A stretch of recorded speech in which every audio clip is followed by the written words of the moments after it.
Y tomamos contacto de inmediato con Óscar Valdés, expresidente del Consejo de Ministros. Se ha desempeñado además como ministro del Interior y hay temas muy puntuales que quisiéramos abordar.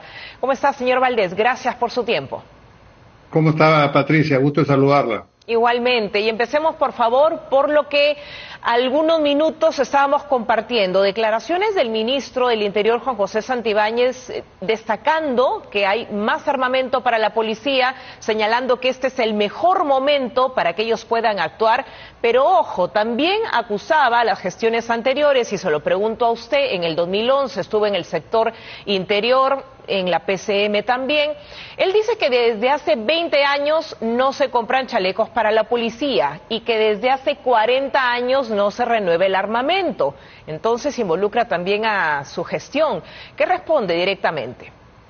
Bueno, que definitivamente no sé de qué está hablando el ministro, porque los chalecos antibalas se compran todo el tiempo, y no solamente durante mi gestión, sino durante todas las gestiones, porque es un material de consumo, ¿no? Y en cuanto al armamento, en los 2011 la policía tenía sus armas que todavía estaban totalmente operativas.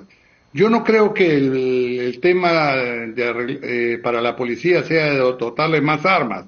Lo que necesita la policía ahorita es una reorganización completa. Tenemos que separar la paja del trigo. Hay muchos policías involucrados en corrupción, policías que están de alguna manera trabajando con los extorsionadores, con los sicarios, y eso lo manifiestan todos aquellos que no denuncian, porque dicen yo denuncio y al día siguiente el extorsionador me dice, te fuiste con la policía, ¿y dónde se enteran? Entonces yo creo que no pasa por un tema de armas, ni yo creo que pasa por una reorganización del personal y separar la paja del trigo, y más bien que dotar de más medios a la inteligencia policial y a la inteligencia nacional para que sus operativos sean más certeros, ¿no?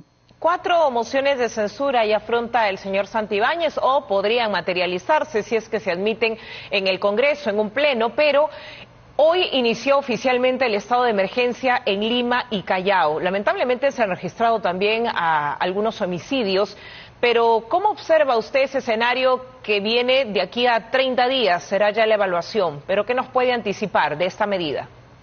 Bueno, los estados de emergencia ya se ha comprobado que no sirven para nada.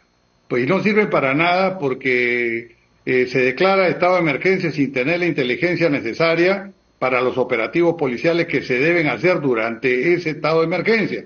El estado de emergencia lo que implica pues es la restricción de una serie de derechos de los ciudadanos, como uno de ellos, el más importante, la inviolabilidad del domicilio, y que permite pues ingresar a diferentes lugares y detectar a los zampones, a los cabecillas y poderlos capturar sin necesidad de tener la presencia de un fiscal o orden de un juez. Entonces, esas cosas se deben hacer anticipadamente. Cuando no se hace eso, los estados de emergencia se convierten en declarativos. Los últimos estados de emergencia han sido totalmente declarativos porque no han habido resultados. Ya la población no considera un estado especial la emergencia. Dicen, oiga, pero si no pasa nada.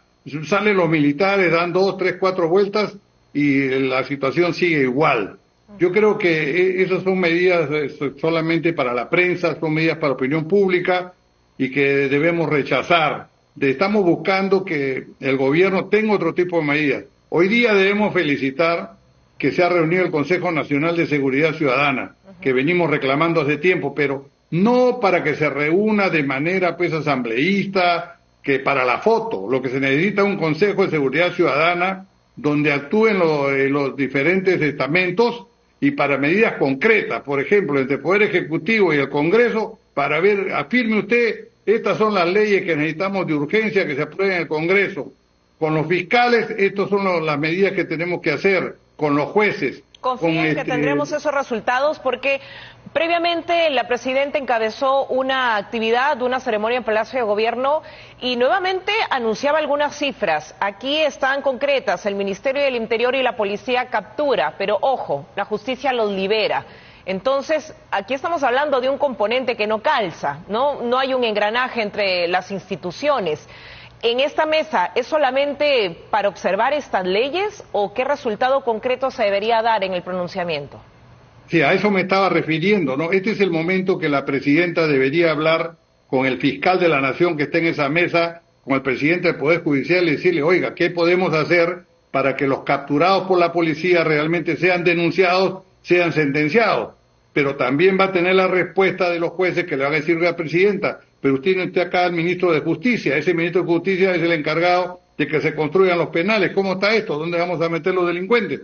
Entonces, en este tipo de el Consejo Nacional de Seguridad Ciudadana son para determinar medidas operativas y prontas. No podemos estar jugando y dando vueltas al asunto. Por eso es que la población reclama medidas efectivas. Y creo que muy bien que se haya reunido el Consejo, pero hay que saberlo utilizar. Y el Consejo no solamente se puede reunir en un pleno, también puede reunirse por partes para cosas específicas, coyunturales, y bien usado, yo creo que es la herramienta que el Estado debe usar para enfrentar la inseguridad ciudadana. Y debería tener cierto asidero, debate, esta propuesta en la que insiste la mandataria de pena de muerte, porque solamente se escucha la propuesta, pena de muerte, pero no cuáles serían las alternativas, renunciar al Pacto de San José, posiblemente alguna reforma constitucional, eso todavía no sabemos cómo va a estar acompañada la propuesta. ¿Le parece válido que la presidenta insista en este tema? Bueno, ya muchos especialistas se han pronunciado al respecto, ¿no? El salir del Pacto de San José, el tomar todas estas medidas y declarar la pena de muerte, es una cuestión que no es inmediata. Entonces, la señora le queda solamente 1 año y 4 meses de gobierno. Durante su gobierno no va a ser posible implantar la pena de muerte. Entonces, lo que están ofreciendo son medidas que tratan de contentar o de alguna manera que la población no reclame.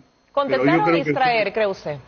Es para distraer, es más que nada para eso, porque esto no es de ahora. Hay mucha gente que viene pidiendo la pena de muerte y saben que no va a ser efectiva. El Perú no puede salirse de la Corte Internacional de Justicia. ¿Por qué? ¿Por qué es tan difícil? Porque no es que sea difícil, sino con esta justicia que tenemos en el Perú, que no es predecible, los peruanos tenemos que tener acceso a un foro internacional, a una justicia extraterritorial, para que nos pueda solucionar un problema que acá en el Perú de repente no nos hacen justicia. No es una cuestión tan sencilla decir nos salimos del Pacto de San José porque estamos desprotegiendo a muchos ciudadanos que injustamente a veces son sentenciados. El Consejo de Ministros en algún momento lo mencionó, ¿no? Es una instancia donde hubo cierto desgaste político o no hubo una buena representatividad política, incluso alegaban que cada vez que la Corte Internacional se pronuncia o la Comisión Interamericana es básicamente para defender a personas que le han hecho daño a la democracia peruana. Sí, efectivamente también se dan esos casos, pero lo que yo quisiera remarcar es de que no es cuestión de salirse de la Corte, hay que denunciar a la Corte, hay que denunciar a la Comisión, ante la OEA, ante la ONU. Hay que ver que ya es un organismo donde la ideología se ha hecho presente y es casi la causante de todos sus dictámenes. Entonces creo que lo que hay que hacer es denunciarla, pero me ratifico en que yo no creo que sea conveniente salirse porque estaríamos desprotegiendo a aquellos ciudadanos que son injustamente. Sabemos que los terroristas han sido favorecidos. Sí, una última, señor Valdés. ¿Qué cree que van a ocurrir con estas mociones de censura que se van sumando en el Congreso? Yo creo que por el bien del Perú debería esa censura ser efectiva. Este señor no solamente no debió llegar a ser ministro, sino que no debería permanecer más en el cargo. Y si algo tiene algún convenio con la presidenta o tiene alguna ligazón que lo mantiene en el puesto, yo creo que eso debe dejarse de lado. Y mucha gente dice, oye, no es cuestión de cambiamos al ministro, no pasa nada. Sí va a cambiar, porque en el Ministerio del Interior lo que se necesita es transparencia, honestidad y liderazgo. Muy bien, señor Oscar Valdés, clarísimo, muy amable. Gracias por su tiempo. Muchas gracias a usted, Patricia. Muy buenos días al expresidente del Consejo de Ministros.